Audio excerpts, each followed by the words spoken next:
Panahon ngayon, mas minadali na ang bawat transaksyon dahil sa internet. Isang pindot lang ay mabilis nang dumarating sa ating pinto ang bawat pangangailangan natin. Marami ang umaasa na tulad nito ay sana'y ganun lang din kadali ang makahanap ng love life. Ikaw kapuso, may napala ka na ba sa kaka-online shopping? Dear Papa Dudut, hello po sa inyo. Ako po si Almira, 27 years old at may sekreto po akong sasabihin sa inyo. Isa po ako sa mga naa-addict ngayon sa online shopping. Opo, tama po ang narinig ninyo. Halos lahat na ng kailangan ko sa buhay ay ino-order ko na online. Kaliwat kanan ang pag-a-add to cart at pag-check-out ko sa mga bagay na minsan ay kailangan at minsan ay mga gamit na nabubudol akong bilhin. Sobrang convenient po kasi nito dahil hindi mo na kailangang lumabas at makipila pa para lamang bumili ng gamit. Papa Dudut, hindi ko inakala na sa pag-add to cart ko lang din pala mahahanap ang mailap na love life na matagal ko nang hinihintay. Bago ko po simulan ang kwento ko sa inyo ay babahagi ko muna ang buhay ko. Mag-isa akong nakatira ngayon sa isang apartment sa Mandaluyong, Papa Dudut. 20 years old pa lamang ako noon ay bumukod na ako sa pamilya ko. Hindi kasi naging maganda ang tahanang kinalakhan ko, Papa Dudut. Isa po akong bastarda o sa madaling sabi ay anak po ako sa labas. 10 years old lamang ako noong makulong ang nanay ko matapos mag-amok dahil lulong sa droga. At dahil wala nang ibang mag-aalaga sa akin ay kinupkup ako ng tatay ko at dinala sa bubong kasama ang totoo nitong pamilya.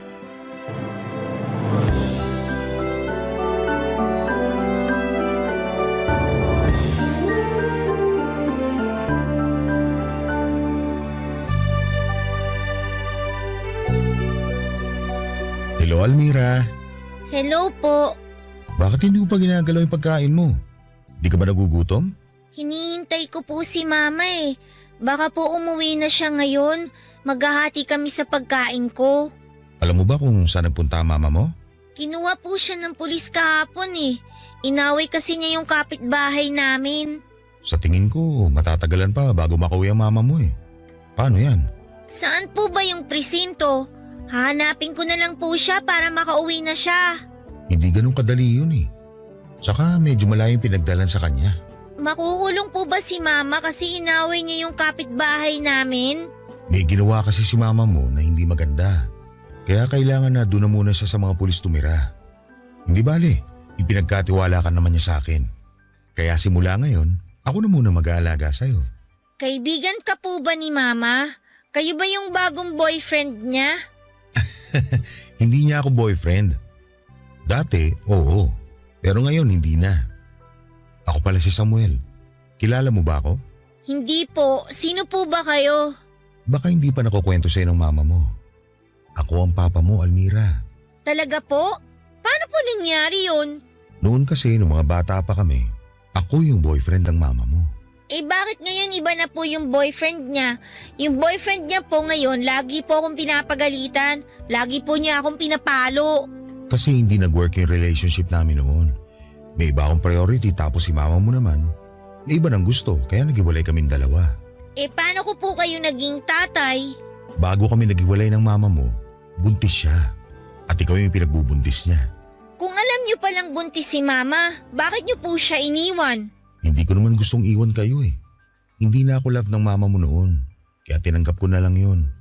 Nung ipinanganak ka, ayaw niya ako ipakilala sa'yo hanggang sa nakahanap na ako ng ibang babae na pinakasalan ko. May pamilya na po ba kayo? Meron na. May 3 kang kapatid. 2 babae at saka 1 lalaki. Sigurado ako matutuwa sila kapag nalaman nilang may isa pa silang kapatid. Ayoko pong sumama sa inyo. Antayin ko na lang po si Mama. Hindi pwede yun. Nagkausap na kami ng mama mo. Sabi niya, Sa akin ka na muna titira hanggang sa makabalik siya. Kailan po ba siya babalik? Yan ang hindi ko alam. Pero habang naghihintay ka sa pagbabalik niya, doon ka muna sa amin. Okay? Sige po. O sige na. Kainin mo na yung pagkain mo para makaalis na tayo. Malayo po ba yung bahay niyo? Medyo malayo, pero may sasakyan naman tayo. Sa sasakyan ko na lang po kakainin to. Pwede naman. Ano, alis na tayo? Excited na ako ipakilala ka sa mga kapatid mo.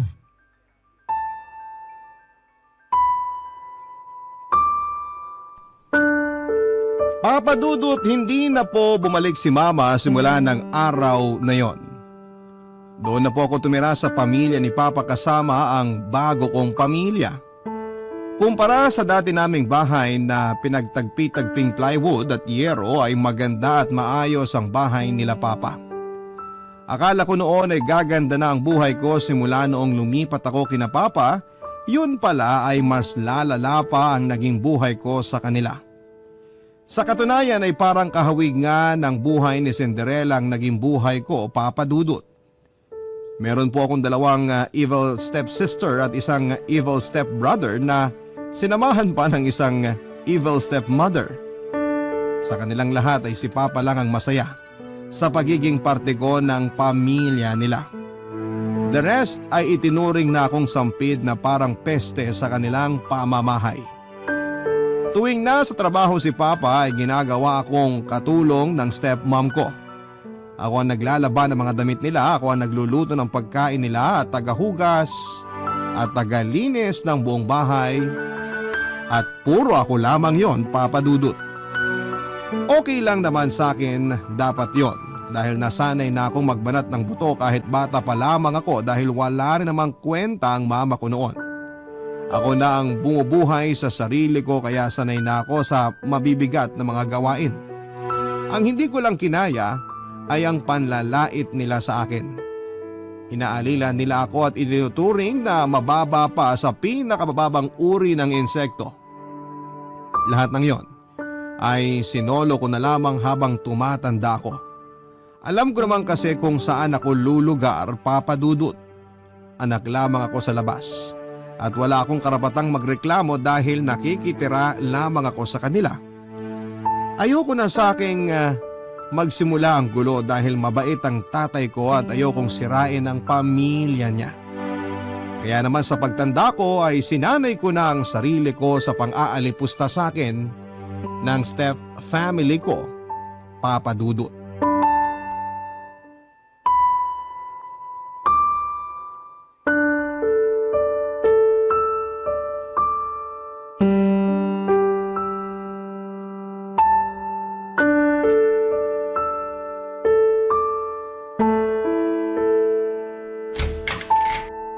Bernadette, eto na yung uniform na pinapaplansya mo. Ang tagal mo! Kanina ko pa yan hinihintay. Late na ako sa klase ko eh. Sorry ha, pinagsaing pa kasi ako ng mama mo eh. Ano? Hindi ka pa nakapagsaing? Huwag mong sabihin hindi ka pa nakapagluto ng breakfast. Meron na, nakapaghanda na ako. Kumakain na nga sila sa baba eh. Ikaw nagiging batugan ka na ah. Dapat automatic na yung pagpaplansya mo ng mga damit namin. Pagising namin, dapat may nakahanda ng pagkain. Hindi yung kailangan ka pa naming utusan. Tagal-tagal mo nung nakatira dito, hindi mo pa rin alam ang ginagawa mo. Araw-araw ko namang ginagawa yan. Ngayon lang na hindi ko nagawa kagad kasi tinanghali ako ng gising. Kasi naman, feeling anak ka na ngayon. Porke mabait sa'yo si Papa, nagbubuhay prinsesa ka na. Tandaan mo, anak ka lang sa labas. Kailangan mong pagtrabahuhan lahat ng pinapakain namin sa'yo. Alam ko naman yun. Simula nung unang tapak ko pa lang sa pamamahay na to, alam kong hindi na ako tanggap sa pamilyang to. Hindi mo ako gusto na nandito ako. Ikaw, ang mga kapatid mo, pati na yung mama mo. Alam ko lahat yun. Ramdam ko ang galit nyo sa akin. Hindi nyo na kailangan pang sabihin. Aba malamang! Anong inaasahan mo? Tanggapin ka namin with open arms? Sinong tanga naman na magkakagusto makasama sa iisang bubong ang kapatid nila sa labas? Bakit ba galit na galit kayo sa akin? Hindi ko naman ginusto maging anak sa labas ah. Hindi ko naman pinilit ang sarili ko na tumira dito. Si Papa yung kumupkup sa akin. Siya yung nagdesisyon na kunin at alagaan ako. Alam mo kung bakit galit na galit kami magkakapatid sa'yo? Kasi ikaw ang dahilan kung bakit hindi na katulad ng dati ang pagsasama nila mama at papa. Simula nung dumating ka rito, hindi na maganda ang relasyon nila. Lahat ng yun, kasalanan mo. Para kang anay na nagsusumiksik sa buhay namin at unti-unting sinisira ang pamilya namin. Huwag mong ipasa sa akin ang mga kakulangan ng nanay mo. Sa totoo lang, kung ako si Papa, mawawalan din ako ng gana sa nanay mo. Biruin mo, hindi na nga siya marunong magluto. Pati panty niya, ako pa naglalaba. Hindi na ako magtataka kung ba't ganyan ang kinalabasan ninyo. Wala ring kwenta. Anong sabi mo? Gusto mo ulitin ko? Wala kayong... Ikaw ang walang kwenta! Walang saysay ang buhay mo tulad ng nanay mong drug addict! Bawiin mong sinabi mo! Huwag mong madamay-damay ang mama ko dito! At bakit hindi? Totoo naman na addict ang nanay mo eh. Hindi ba na-extend pa ang bakasyon niya sa kulungan? Kasi pati doon nagpupuslit siya ng drugs? Wala kang karapatang husgahan ng mama ko dahil hindi mo siya kilala! Wala akong tayong kilalanin ng mga taong basura tulad niyong mag-ina. Sumusobra ka na ha! Huwag mong hintayong maubos ang pasensya ko sa'yo! Bakit? Anong gagawin mo? Lalaban ka? Wala kang laban sa akin! Anong wala? Kaya kitang ingudngud sa simento! Nagtitimpi lang ako! Sige, gawin mo! Ilabas mo ang totoo mong ugali, hampas lupa! Talagang ayaw mong tumigil ha?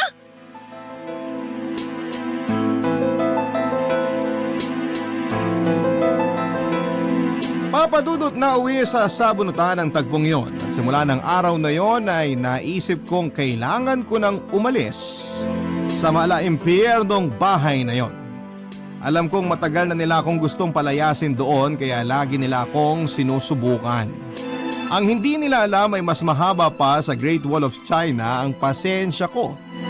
Kaso nga lang ng araw na nagkasagutan kami ni Bernadette ay sumabog na lamang ang galit ko na ilang taong ko ring kinikimkim.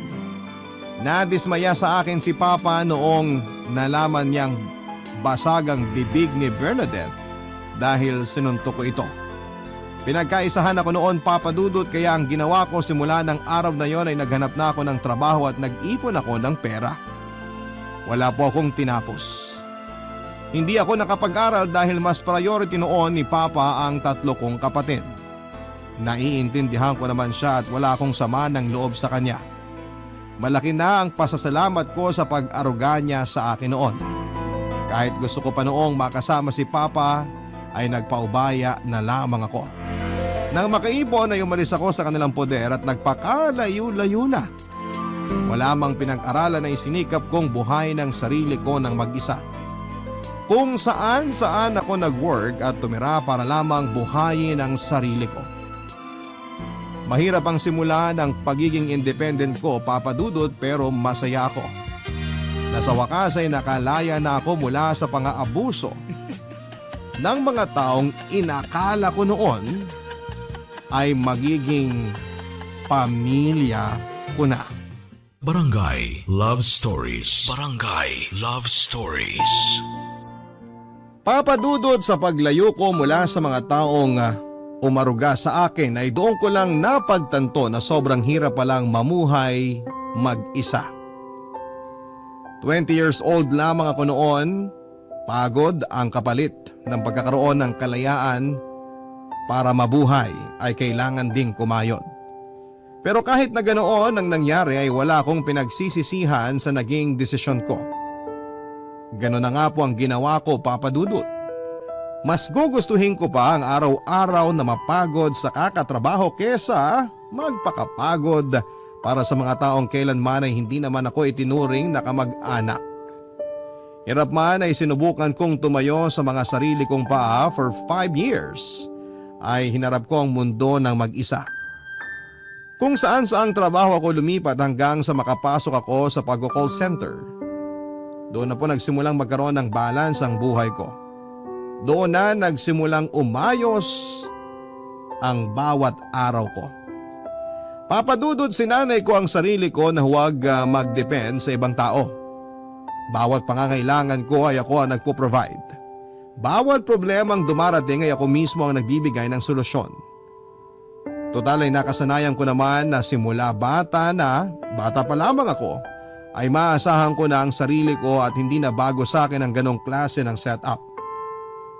Lalo na nang dumating ang pandemic. Malaki ang pasasalamat ko sa Panginoon dahil hindi ako gaanong naapektuhan nito. Hindi ako gaanong naghirap noon, Papa Dudut, dahil may sarili akong ipon. Pagdating naman sa trabaho ay nakakapag-work from home ako, kaya tuloy-tuloy pa rin ang natatanggap kong sahod. Hindi rin naging problema na mag-isa lamang ako sa apartment dahil sanay na akong walang pamilya, walang kaibigan at walang kausap. Masaya na ako noon sa panonood ng mga drama online at eto na ang naging libangan ko ng ilang taon. Lalo na noong na-discover ko ang pag-online shopping.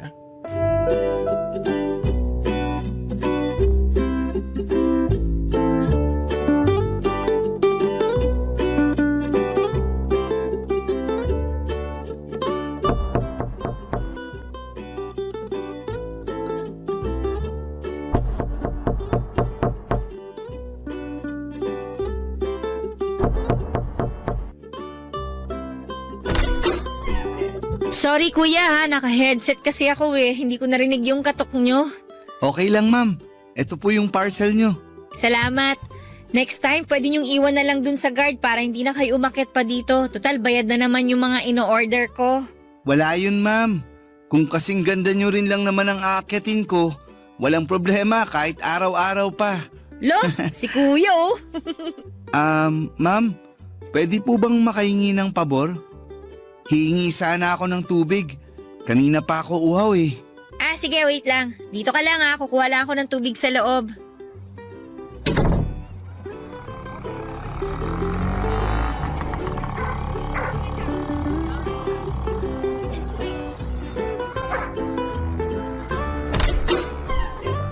Heto, tubig. Pasensya na, hindi malamig ha. Kalalagay ko lang kasi sa ref eh. Okay lang po. Salamat po. Mukhang napagod ka sa pagdi-deliver ah. Opo eh. Hindi ko kinaya ang init. Pangatlong araw ko pa lang kasi sa trabaho kaya naninibago pa lang ako. Ah, bago ka lang? Kaya naman pala. Ano nangyari kay Kuya Ramon? Siya kasi yung palaging nagdi-deliver sa akin dito eh. Si Kuya Ramon ba? Nag-resign na yun. Lumipat sa ibang delivery service. Mas mataas daw sahod. Ay, totoo ba? Tapos ikaw ang pinalit? Ganun na nga po. Sayang naman. Kilala na kasi ako nun eh. Alam na niya ang ginagawa sa mga parcel ko. Lagi siguro kayong order ng order no?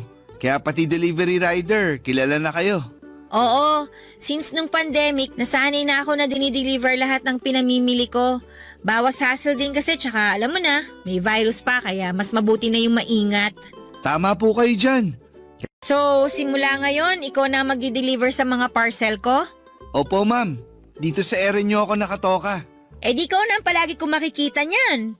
Kung madalas kayong umorder ng gamit online, malamang palagi nga tayong magkikita niyan.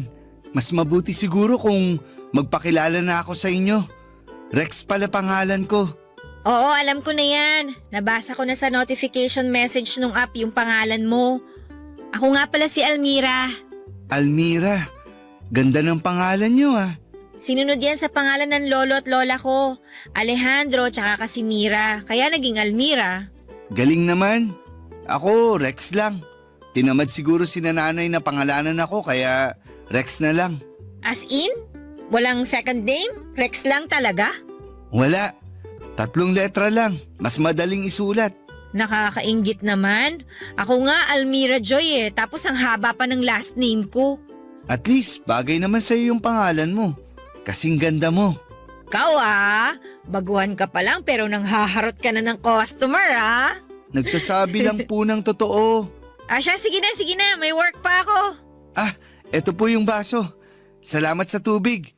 You're welcome. Magmula noon ay si Rex na po ang taga-deliver ng mga ino-order ko online.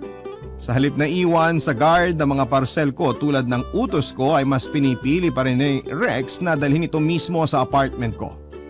Hinayaan ko na lamang siya sa gusto niya, Papa Dudut, dahil mabait naman si Rex. Masiyahin siyang tao at palakwento at minsan nga ay lagi niyang hinuhuling ipadala ang parcel ko para bago siya mag-out sa trabaho ay nakakapagkwentuhan pa kami. Hindi ko ina-expect na sa pagtagal ng panahon ay mapapalapit ako kay Rex, Papa Dudut. Nabuo ang pagkakaibigan namin noong minsang mag-text siya sa akin. Kung tutuusin ay bawal daw sa trabaho na gamitin sa personal ang phone numbers ng mga customers. Pero nagpaalam naman sa akin si Rex. Isa pa hindi naman issue sa akin yon dahil may tiwala na ako sa kanya ng mga panahong yon. Sa mga sumunod na buwan ay mas lumalim pa ang ugnayan naming dalawa ni Rex. Noong lumuwag na ang restrictions sa bansa natin dahil sa banta ng COVID ay nagkikita kami hindi lang bilang customer at delivery rider kundi bilang magkaibigan. For the first time ay nagkaroon ako ng taong masasabi kong naging malapit sa akin. Isang tao na nakapagbibigay ng ngiti sa aking mga labi. Isang tao na kaya kong respetuhin at tratuhin ng maayos. Hindi nga naglaon ay nagsimulang manligaw sa akin si Rex, Papa Dudut.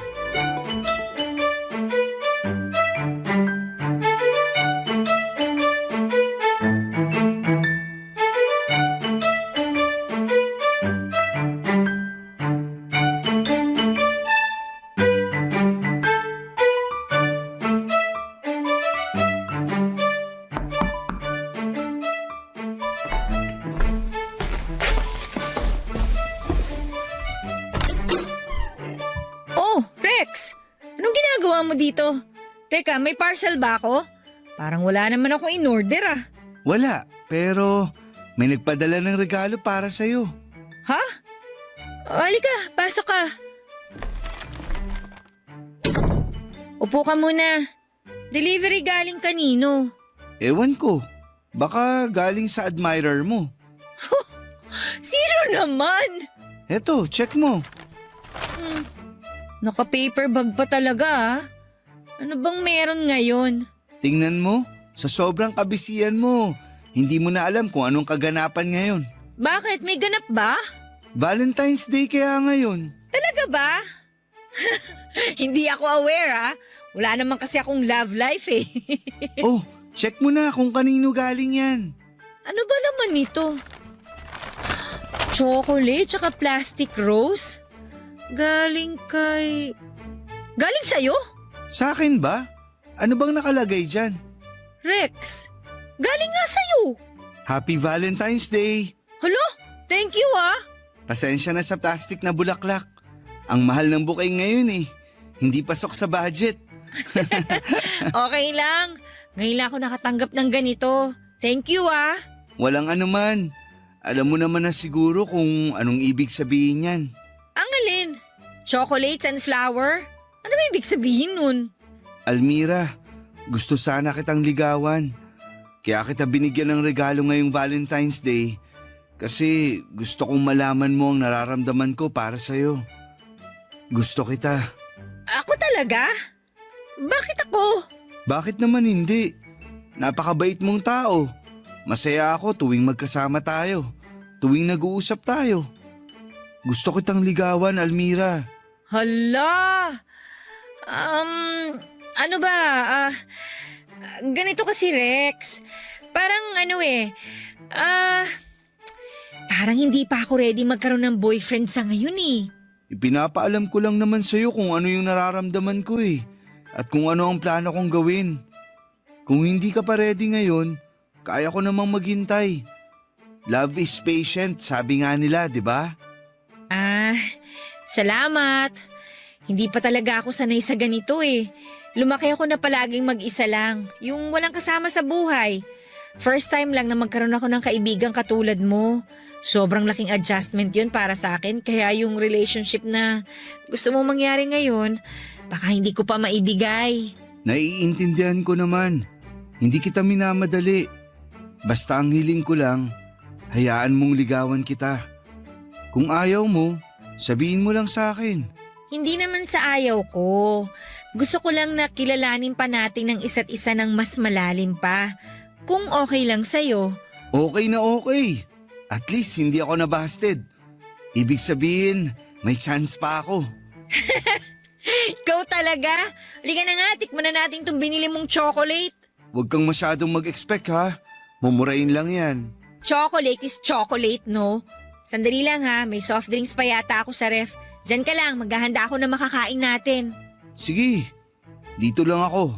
Maghihintay.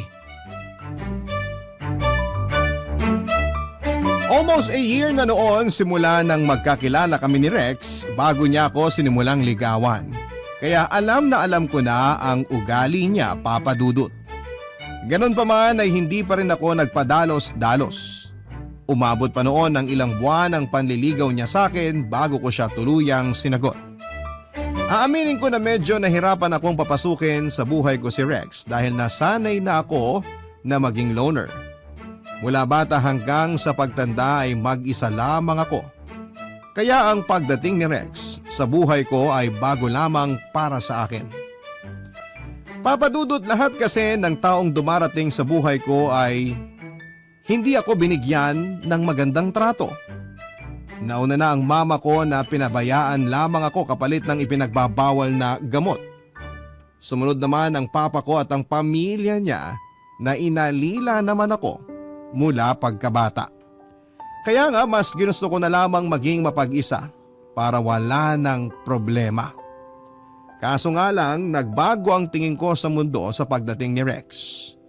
Dahil sa kanya ay unti-unti kong binuksan ang buhay ko sa ibang tao.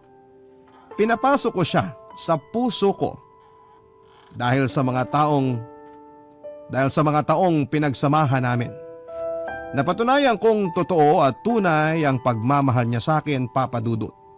Handa na ako noon na sagutin si Rex, Papa Dudut. Para sa akin ay sapat na ang mga ipinakita niya para masabi kong legit ang intention niya para sa akin. Pero yun nga lang, Papa Dudut, sa araw kung kailan ay sasagutin ko na sana si Rex, ay saka ko naman na lamang si Rex pala ay may lihim sa akin na siya pala ay may sarili ng pamilya. Barangay Love Stories. Barangay Love Stories. Papadudot ng araw na yon ay may nakaschedule kaming dinner date ni Rex. Doon ko sana siya planong sagutin kaso nga lang ay isang bagay ang nalaman ko tungkol sa kanya bago pa man ito mangyari. Umaga ng araw na yon ay pinatawag ako sa opisina. Bago pumunta ay naisipan kong daanan na lamang sa warehouse ng courier ang parcel na ilang araw ko nang hinihintay. Total ay malapit lamang ito sa office namin. Pagkarating ko doon ay naabutan ko si Rex na may kausap na babae. Nung una ay natuwa pa nga akong makita siya. Saktong lalapitan ko na sana silang dalawa nang bigla na lamang yakapin ni Rex ang babae. Nagulat ako sa mga nakita ko, Papa Dudut, dahil never kong inimagine na may ibang babaeng niyayakap ang taong mahal ko. Natigilan ako habang pinagmamasdan ng dalawa. Saka ko na lamang dinapansin na may dalawa palang bata sa tabi niya. Kung tama ang tansya ko ay nasa edad 10 pababa ang mga bata.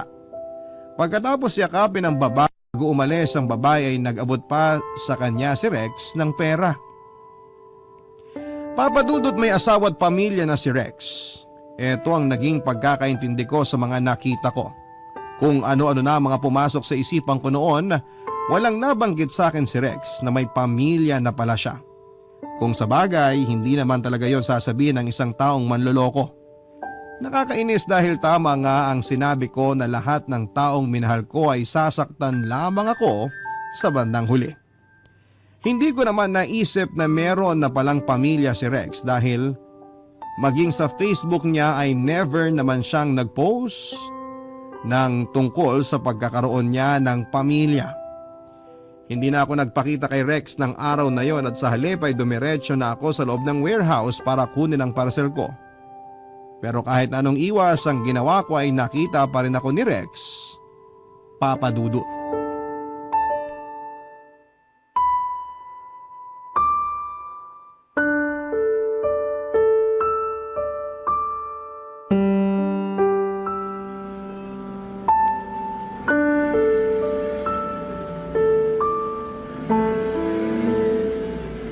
Almira? Almira! O Rex, nandito ka pala. Wala ka bang delivery? Sinusort pa nila yung mga i-deliver ko. Anong ginagawa mo rito? Binibisita mo ba ako? Hindi. Kukunin ko lang yung parcel na ilang araw nang hindi na di-deliver. Ganun ba? Huwag kang mag-alala. Ako na maghahanap. Dadaling ko na lang mamayang gabi sa date natin. Wag na, hinahanap na nila yung parcel ko. Okay. Ba't pala bis na bis ka? Papasok ka ba sa opisina nyo? Ang dami mo naman tanong. Wala ka bang trabaho? Mamaya pagalitan tayo dito kapag nakita ka ng boss mo nakikipagchismisan sa akin. Mababait mga tao rito kaya ayos lang. Walang magagalit. Kaya naman pala pati babae mo dinadala mo rito no? Ha? Ano ulit yun? Wala. Sabi ko magtrabaho ka na dyan. Ayoko makaabala. Ang sungit naman. Hindi yata maganda gising mo ngayon ah. Hindi ka nag-breakfast no, kaya ka ganyan. Ay, alam mo kung bakit ako ganito? Kasi may nakita ako. Anong nakita mo? Sino yung babaeng kayakap mo kanina? Nakita mo yun? Sino yun? Asawa mo? Girlfriend? Nililigawan mo rin ba katulad ko? Okay, relax lang. Huwag mong pairalin ang galit mo. Mag-i-explain ako. Ay, yung nakita mo kanina, si Laura yon. Ex-girlfriend ko siya. Sinasabi ko na nga ba eh. Teka, hintayin mo muna ako matapos. Kung totoo ngang ex mo yon, bakit nakikipagkita ka pa sa kanya hanggang ngayon, ha? Heto na nga, mag-i-explain na nga eh. Pakinggan mo muna kasi ko. Ganito kasi yun. Si Laura, ex ko nga, di ba? Nakalive-in ko siya dati. O tapos? Tapos, nagkaroon kami ng 2 anak. Kaso, hindi rin nagtagal yung pagsasama namin, kaya naghiwalay din kami. Bakit kayo naghiwalay? Hindi na niya ako gusto. Nakahanap siya ng ibang lalaki. Naghiwalay kayo ng ganun-ganun lang? Ano pa nga bang magagawa ko kung ayaw na sa akin ng tao? Alam nga namang ipaglaban ko pa pinagtutulakan na nga ako. Hindi ko naman sinasabing ipaglaban mo yung relasyon nyo ng babae. Yung mga anak mo, iniwan mo na lang basta? Hindi ko naman kayang buhayin yung mga bata, lalo na't musmus pa sila. Dumidede pa nga sila nun. Hindi naman pwedeng ilayo ko sila sa nanay nila. Kung hiwalay na pala kayo, bakit nandito siya ngayon? Bakit nagkikita pa rin kayo? Ano, nagkabali ka na kayo? Teka lang, hinay-hinay naman. Sobrang advance mo naman mag-isip. Walang nagkabalikan, okay? Nagpunta rito si Laura kasama mga anak ko kasi nag-request ako sa kanila. Nag-request ng ano? Lilipat na kasi sila sa probinsya at kanina ko lang din nalaman kaya tinawagan ko si Laura na kung pwedeng kitain ko muna yung mga bata bago sila umalis. Ano yung perang inabot mo sa kanila? Sustento yun. Buwan-buwan ako nag-aabot ng pera sa mga bata. Totoo ba yan? Oo, promise. Gusto mo tawagan natin ngayon si Laura? Wag na. So kailan daw ang alis nila? Mamayang hapon. Huwag kang mag-alala. Hindi na kami ulit magkikita ni Laura. Kasi sa Pangasinan na sila titira kasama mga anak ko. Siguro from time to time, mag-uusap pa rin kami. Pero tungkol lang yun sa mga sustentong ipapadala ko. Sorry, nakapag-isip kagad ako na masama dahil sa nakita ko. Okay lang yun. At least nalaman ko na magsaselos ka pala kapag nakita mo ako may ibang babae. Sira ulo ka, malamang no. Bahala ka na nga dyan, alis na ako. Paano yung parcel mo? Dali mo na lang mamaya. Papadudot aaminin ko na nasaktan ako noong nakita ko si Rex na may ibang kasamang babae. Ganon pala ang feeling kapag ang taong mahal mo ay may ibang kayakap. Doon ko lang napatunayan na totoo nga talaga ang nararamdaman ko para kay Rex.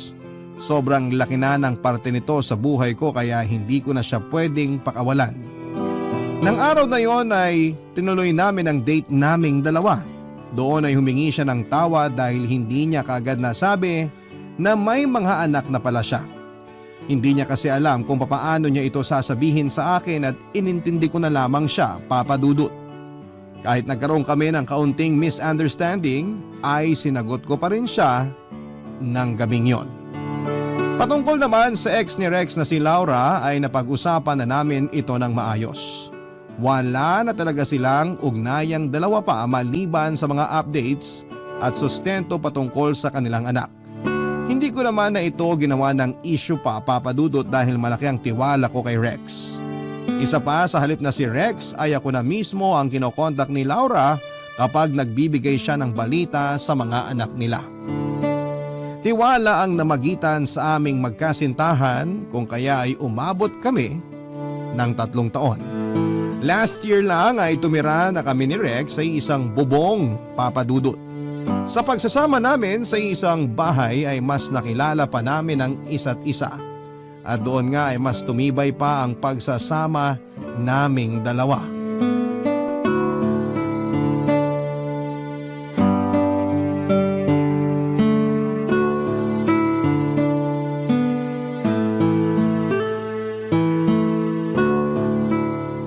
Mahal, kakain na!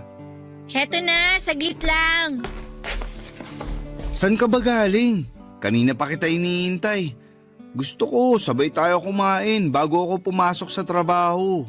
Katatapos lang ng tawag ni Laura. Nagkwentuhan kami. Magka-video call na naman ba kayo? Oo, binalita niya sa akin na top honor daw yung panganay mo. Siyempre, mana sa tatay. Sandali nga, napapadalas na yata ang kwentuhan nyo ni Laura. Alam mo, itong ex mo na to, masarap kaibiganin. BFF na nga kami eh. Pero mahal, ex ko pa rin yan. May pinagdaanan pa rin kaming dalawa. Hindi ba dapat dumistansya na lang tayo sa kanya? Doon na lang tayo sa mga bata mag-focus. Anong pinagdaan ang pinagsasasabi mo dyan? Naka-move on na sa'yo yung tao. Kala mo nga habulin ka pa. Hindi na, no? May kachat na yung afam ngayon. Ouch naman. Ouch ka dyan, batukan kita eh. Pero bakit ba kinaibigan mo si Laura? Kailangan ba talaga yun? Wala namang masama dun eh. Tsaka ayaw mo nun, wala nang hard feelings. Past is past, civil. Tsaka maayos na yung relationship niyo ni Laura, kaya hindi malalayo sa'yo yung mga bata. Sabi nga niya, pwede natin silang dalawin sa probinsya kapag nagkaroon tayo ng time eh. Talaga ba? Mukhang nakuha mo na talaga ang loob ni Laura. Aba syempre, Mabuting nga yan. Salamat, mahal. wala yun. Naranasan ko na kasi yung feeling ng walang kasamang tatay nung bata pa ako. Tapos nung nakasama ko naman yung papa ko, hindi naman maganda yung trato sa akin ng pamilya niya. Ang pangit ng experience ko na yun at ayokong mangyari yun sa mga anak mo. Kaya ginagawan ko ng paraan na magkaroon sila ng magandang relationship sa inyong mga magulang nila. Tsaka syempre sa akin na rin na matatawag na rin nilang stepmother, di ba? Stepmother? Oo! Si Laura mismo nagsabi sa akin yan. Na-open ko kasi sa kanya yung tungkol sa co-parenting. Willing naman daw siya doon. Tsaka isa pa, kung ako lang din daw naman yung mag-aalaga sa mga bata kapag nasa poder mo sila, mas mapapanatag siya.